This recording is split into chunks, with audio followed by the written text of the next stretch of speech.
Hello.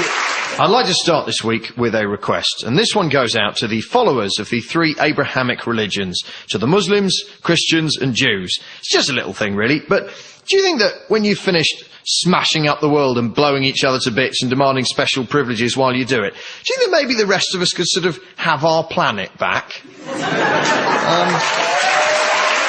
I wouldn't ask, but the thing is, I'm starting to think there must be something written in the special books each of you so enjoy referring to that tells you it's all right to behave like precious, petulant, pugnacious pricks. Forgive the alliteration, but your persistent power-mad punch-ups are pissing me off. It's mainly the extremists, obviously, but not exclusively. It's a lot of mainstreamers as well. Let me give you an example of what I'm talking about, okay? Muslims. Listen up, my bearded and veily friends. Calm down, okay? Stop blowing stuff up. Not everything that's said about you is an attack on the Prophet Muhammad and Allah that needs to end in the infidel being destroyed. Have a cup of tea, put on a Cat Stevens record, sit down and chill out. I mean, seriously, what's wrong with a strongly worded letter to the Times? Christians, you and your churches don't get to be millionaires while other people have nothing at all. They're your bloody rules. Either stick to them or abandon the faith. And stop persecuting and killing people you judge to be immoral. Oh, and stop pretending you're celibate as a cover-up for being a gay or a nonce. Right, that's 2 ticked off. Jews. I know you're God's chosen people and the rest of us are just whatever, but when Israel behaves like a violent psychopathic bully and someone mentions it, that doesn't make them anti-Semitic. And for the record, your troubled history is not a licence to act with impunity now. So, when the letters come, and I'm guessing they will, I can guarantee that each one of those faiths will be utterly convinced that I've singled them out for special criticism. Why did it have to be us? Islam is a peaceful faith. I don't see what's wrong with being Christian. We're a peaceful, loving faith. How dare you, after all we've been through? We Jews know how terrible violence can be. You see, all of them will be convinced that they're the ones being picked on. The Abrahamic faiths are like Scousers. They're always convinced they're a bit harder than everyone else. Right, and why is it that all of these faiths claim to be peaceful when even the most fleeting glance at a history of warfare will tell you otherwise? The relationship between religion and warfare is very similar to the relationship between ant and deck. You could have one without the other, but I'm not sure anyone would see the point.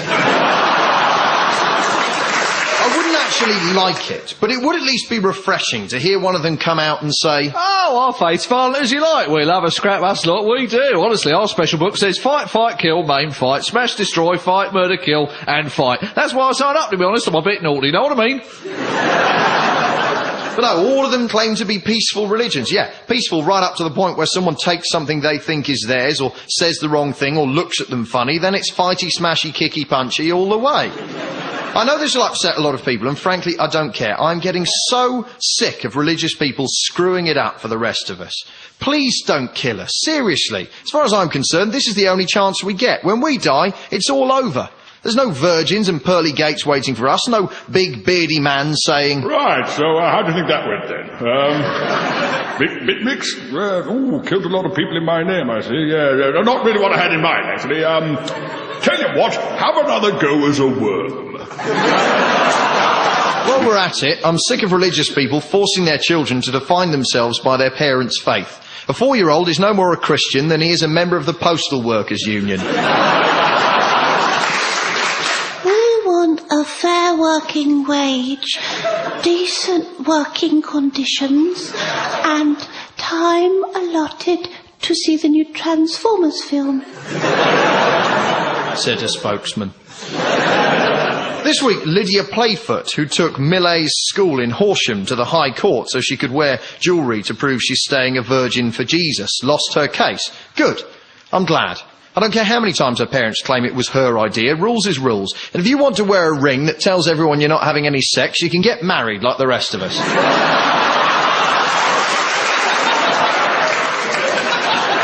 Now, the lawyer for the chaste Miss Playfoot said a question the judge would have to answer was... What are the religious rights of school children in the school context? Well, I'm no judge. Not yet, anyway. But if you want my opinion, none. No rights. No religious rights whatsoever. School's for learning. Okay, if you want to have a little pray before maths so that God will prevent Mr. Figgis from setting too hard a test, or prevent the PE teacher from being a colossal pervert, then go ahead. fill your boots. If you want to pop on a feathered headdress and chant and mumble and sacrifice something, you can do that in your own time, or take a drama course and pretend it's art, get a degree in it. That's what I did. The lawyer, Mr. Diamond, argued... Secular authorities cannot rule on religious truth. Well, Mr. Diamond, I'm going to assume you're not related to the Neil Diamond, because he rocks. Yes, I like Neil Diamond and Prince. And I'm married, go figure. But my point is, religious truth is a foxy one, because religion, by its very nature, doesn't tend to concern itself with truth. There simply isn't time for truth. By the time all the singing and candle lighting and toadying and condemning and hiding from science is done, truth's given up and gone to the pub for a pint. Here's the truth, right? Faith is about as interested in truth as I am in hanging out with Anthony Worrell Thompson, i.e. not very. Now, I know that most religious folk are moderate and nice and reasonable and wear tidy jumpers and eat cheese like real people. And on hearing this, they'll mainly feel pity for me rather than issue a death sentence. But they have to accept that they are the power base for the nutters. Without their passive support, the loonies in charge of these faiths would just be loonies, safety, locked away and medicated. Somewhere nice, you know, with a view of some trees where they can claim they have a direct channel to God between sessions, making tapestry drinks coasters, watching Teletubbies and talking about their days in the Hitler Youth. The ordinary faithful make these vicious, tyrannical thugs what they are. See, I get very angry that shows like Big Brother and Celebrity insert title of wretched show here still fill our lives with vapid, pointless emptiness. And I wish the producers and development executives would crawl back under the rocks they emerge from. But the truth is, they sell stuff that people consume. Without the audience to prop it up, Heat magazine and fundamentalist religious fanaticism goes away. Imagine what humanity might be capable of if we had that much spare time. We could explore space properly, have a decent look in the sea, find a cure for James Blunt, anything. Thank you very much. Letters to the usual address.